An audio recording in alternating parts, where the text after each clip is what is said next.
पाकिस्तान में ऐसे हजारों लाखों लोग होंगे जो आए रोज अपनी पेमेंट्स करते होंगे, इंटरनेशनल ट्रांजैक्शंस करते होंगे मुख्तलिफ बैंक कार्ड इस्तेमाल करते हुए। तो वहीं पर एक चीज महंगाई के इस दौर में जो बहुत परेशान कर रही है वो ये है कि आए रोज नए नए टैक्सेस लग रहे हैं, विद होल्डिंग टैक्स लग रहा है जी, आज ट्रांजेक्शन फीस बढ़ गई है। तो बहुत ज्यादा ये परेशान कुन बात है पाकिस्तानी अवाम के लिए। तो अगर आप भी इंटरनेशनल ट्रांजेक्शन करते हैं अपने बैंक कार्ड का इस्तेमाल करते हुए, तो आज की वीडियो आपके लिए है, क्योंकि आज की इस वीडियो में आपके साथ एक ऐसा बैंक कार्ड शेयर करने वाला हूं जिसका आप इस्तेमाल करते हैं तो आपको विद होल्डिंग टैक्स भी कम लगेगा और ट्रांजैक्शन फीस भी कम लगेगी। और ये मेरा जाती तजर्बा है। आप ऑनलाइन शॉपिंग करते हैं इंटरनेशनली, पाकिस्तान में आप जानते हैं टीमू है, अली एक्सप्रेस है, वहां से आप शॉपिंग करते हैं तो वहां पर भी आपको विद होल्डिंग टैक्स भी लगता है, इंटरनेशनल ट्रांजैक्शन फीस भी लगती है। तो जितने भी पाकिस्तानी बैंक्स हैं स्टेट बैंक के अंडर काम कर रहे हैं तो उनके कार्ड्स के ऊपर मुख्तलिफ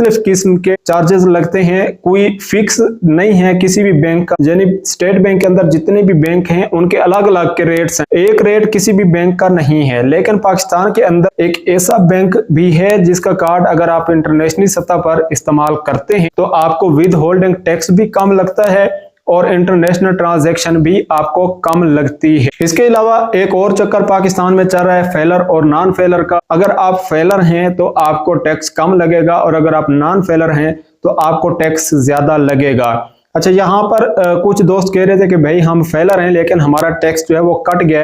आप परेशान ना हो, अगर आप फेलर हैं तो 10 वर्किंग डेज के अंदर, यानी हफ्ता और इतवार को छोड़ के बाकी 10 दिन के अंदर अगर आप फेलर हैं आपका बैंक चेक करेगा तो FBR जो विद होल्डिंग टैक्स होता है वो आपको 5% वापस कर देगा 10 दिन के अंदर। तो ये बात आप जहन में रख लें, क्योंकि बहुत सारे दोस्त ये कमेंट्स कर रहे हैं वीडियोस के अंदर कि भाई हम फेलर हैं और हमारा टैक्स जो है वो नॉन फेलर के बराबर ही कटा। तो आप परेशान हो, आपका जो भी टैक्स ज्यादा काट लिया गया है वो 10 वर्किंग डेज के अंदर आपको वापस मिल जाएगा। अब मैं आपको बताता हूँ कि किस बैंक का कार्ड आप इस्तेमाल करें जो कि आपके लिए बहुत मुफीद है। तो मेरा अपना जाती तजर्बा है, मैंने 2-3 बैंक कार्ड इस्तेमाल किए हैं, लेकिन जो सदा पे है उसका अगर आप वर्चुअल कार्ड इस्तेमाल करें या फिर आप उसका फिजिकल कार्ड इस्तेमाल करें तो उस पर आपको बहुत ज्यादा बचत हो जाती है। कैसे बचत होती है मैं ये चलकर आपको सदा पे के एप्लीकेशन पर सब कुछ दिखाता हूं, क्योंकि कुछ दिन पहले मैंने टीमू से चीजें परचेज की थी 4047 रुपए की, जिसके ऊपर मुझे विद होल्डिंग टैक्स और ट्रांजैक्शन फीस जो है वो लगी थी 298.95 रुपए। मैं फेलर हूं तो अभी मेरा जो रिटर्न है 5% वो वापस नहीं आया, फिलहाल 10% ही मेरा जो टैक्स है वो कटा है। तो जैसे ही वापस आएगा उसका भी मैं आपको कम्युनिटी पोस्ट में लगा के दिखाऊंगा कि ये 5% जो है मुझे वापस मिल चुका है। चलते हैं सदा पे की एप्लीकेशन पर और मुकम्मल वहां पर मैं आपको समझाता हूं कि आपके ऊपर विद होल्डिंग टैक्स कितना लगता है, इंटरनेशनल ट्रांजैक्शन फीस है वो कितनी लगती है। इसके अलावा मैं आपको कैलकुलेशन करके भी दिखाऊंगा, फार्मूला आपको बताऊंगा कि अगर आप कोई चीज परचेज कर रहे हैं तो आप उसकी परसेंटेज कैसे निकालेंगे। अगर आप 5000 रुपए की चीजें परचेज कर रहे हैं तो उसके ऊपर आपको कितना टैक्स लगेगा। तो ये सारी चीजें चलते हैं सदा पे की एप्लीकेशन पर, पहले मैं आपको दिखा देता हूं और लास्ट में आपको बताऊंगा कि आपने अपने परसेंटेज कैसे निकालनी है कि कितना टैक्स आप पर लगेगा। सदा पे की एप्लीकेशन ओपन है, यहाँ पर करंट बैलेंस 154 रुपए और ये मेरा सदा पे का वर्चुअल मास्टर डेबिट कार्ड है जिसके जरिए मैंने टीमू से ऑनलाइन शॉपिंग की थी। इसकी ट्रांजेक्शन्स में हम जाते हैं, CR पर क्लिक करते हैं, यहाँ पर टीमू नजर आ रहा है, इसके ऊपर मैं क्लिक कर देता हूँ। तो यहाँ पर अब आपने 2-3 चीजें जो बहुत अहम है वो आपने गौर से समझनी है, ठीक है। तो यहाँ पर है ट्रांजैक्शन अमाउंट, ये बेसिक अमाउंट है जिसकी हमने चीज़ें परचेज की थी 4047 रुपए की। Converted dollar amount USD 14.62 RS 4107.7 रुपए। अब आपने बात समझनी है। अब आप कहें चीज़ें तो आपने परचेज की 4047 रुपए की, डॉलर कन्वर्ट होकर 4107.7 रुपए में कैसे आ गया। तो यहाँ पर आपने गौर से बात समझनी है।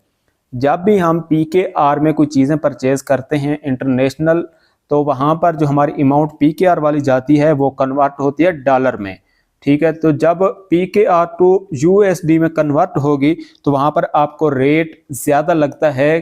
पाकिस्तान में डॉलर का रेट चल रहा होता है उससे आपको इजाफी रेट देना पड़ता है। मसलन ये देखे 281 रुपये, जब मैंने 14 अक्टूबर को ये चीज़ें परचेज़ की थी तो गूगल पर मैंने सर्च किया था डॉलर का रेट, तो उस टाइम रेट था 278 इशारिया कुछ रुपए। लेकिन जहाँ जो रेट मुझे लगा है वो लगा है 281 रुपये। ठीक है, अब मैं कैलकुलेटर पर आपको लेके चलता हूँ, देखते हैं कि कितना इजाफी हमें यहाँ पर पैसे देने पड़े हैं। $14 के ऊपर 4047 रुपये के ऊपर कितने डॉलर हमें ज़्यादा लगे हैं या कितने रुपए हमें ज़्यादा लगे हैं वो देखते हैं। 4107.7 माइनस 4047, 60.7 रुपये ये हमें जब हमारी अमाउंट कन्वर्ट हुए PKR टू USD में तो ये हमें लगे हैं, ये हमारा 60 रुपया वो ज़्यादा हमें देने पड़े हैं। ठीक है जी। अच्छा, अब हम वापस आते हैं यहाँ पर, तो ये देख सकते हैं यहाँ पर जो अमाउंट कटी है ज़्यादा वो आपने देख लिया है। बाकी इसके ऊपर इंटरनेशनल ट्रांजैक्शन फ़ीस जो वो है 238.25 रुपये। अच्छा, यहाँ पर मैं आपको बता दूं कि जो सदा पे है इसके ऊपर जो विद होल्डिंग टैक्स है वो भी लगता है, लेकिन यहाँ पर इन्होंने मुझे टैक्स नहीं लगाया। इस चीज़ की मुझे खुद भी समझ नहीं आ रही कि ये विद होल्डिंग टैक्स जो है वो क्यों नहीं लगाया गया। फेलर तो मैं हूँ, लेकिन फेलर के ऊपर भी 5% विद होल्डिंग टैक्स FBR का ज़रूर है और नॉन फेलर के ऊपर 10% है, जैसा कि मैंने आपको पहले बता दिया है कि क्या उसका तरीकाकार है। तो यहाँ पर विद होल्डिंग का जो ऑप्शन है वो नहीं है, सिर्फ यहाँ पर कन्वर्टेड डॉलर अमाउंट दिखाई गई है और उसके अलावा इंटरनेशनल ट्रांजैक्शन फीस भी दिखाई गई है। अगर आपको सदा पे का कार्ड इस्तेमाल करते हुए विद होल्डिंग टैक्स लगा है तो आपने कमेंट में ज़रूर बताना है और इस में आके अपने ट्रांजैक्शन को ओपन करना है और यहाँ पर देखना है कि विद होल्डिंग टैक्स का ऑप्शन आपके पास आया है या नहीं आया। लेकिन मेरे पास आपके सामने है नहीं आ रहा। तो जो international transaction fees including tax लगी है वो 238.25 रुपये लगी है और यहाँ जो कन्वर्टेड अमाउंट हुई है PKR टू USD में वो 60.7 रुपये जो वो मुझे इजाफी लगे हैं। तो इस तरह करके 298.95 रुपये मुझे ज़्यादा देने पड़े थे 4047 रुपये की चीज़ें परचेज़ करने पर। ठीक है, तो ये इसका एक तरीक़ाकार है। अब मैं आपको यहाँ पर दिखाता हूँ इसी 4107.7 को जो है हम देखेंगे कैलकुलेशन करके कि क्या ये वाकई इतने बनते हैं 238.25 या नहीं बनते। तो यहाँ पर हम कैलकुलेटर में आते हैं वापस। यहाँ पर इसकी सदा पे की जो इंटरनेशनल ट्रांजैक्शन फ़ीस जो है वो है 5.8। इसको हम तकसीम करेंगे 100 पे और इक्वल कर देंगे। अब हमारी जो अमाउंट डॉलर में कन्वर्ट होके हमें देनी पड़ी वो कितने 4107.7 रुपये। तो इसको हम ज़रब करेंगे, ज़रब 4107.7। तो यहाँ पर आप देख सकते हैं 238.24 जो है यहाँ पर या 25 हम कर लेते हैं ये, क्योंकि यहाँ पर 67 है और यहाँ पर 24 है तो ये इधर आ जाएगा तो ये 25 हो जाएगा 238.25। तो आप ये देख सकते हैं 238.25 रुपये जो है हमें ट्रांजैक्शन फ़ीस लगी है जब डॉलर में हमारे PKR जो है कन्वर्ट हो चुकी है।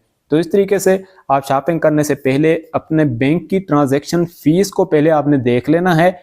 देखने के बाद आपने इसी तरीके से कैलकुलेशन करनी है जैसा कि मैंने आपको बताया है। जितनी मसलन ट्रांजैक्शन फ़ीस है पहले वो आपने लिखनी है, उसके बाद तकसीम करना है 100 पे।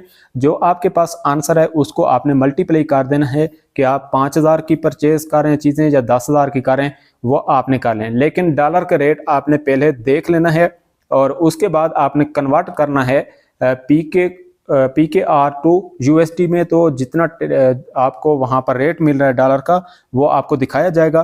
तो वो आपने यहाँ पर आकर इस तरीके से कैलकुलेशन करनी है तो आपका रिजल्ट आपके सामने आ जाएगा। ये थी आज की हमारी वीडियो। उम्मीद है वीडियो पसंद आएगी। अल्लाह।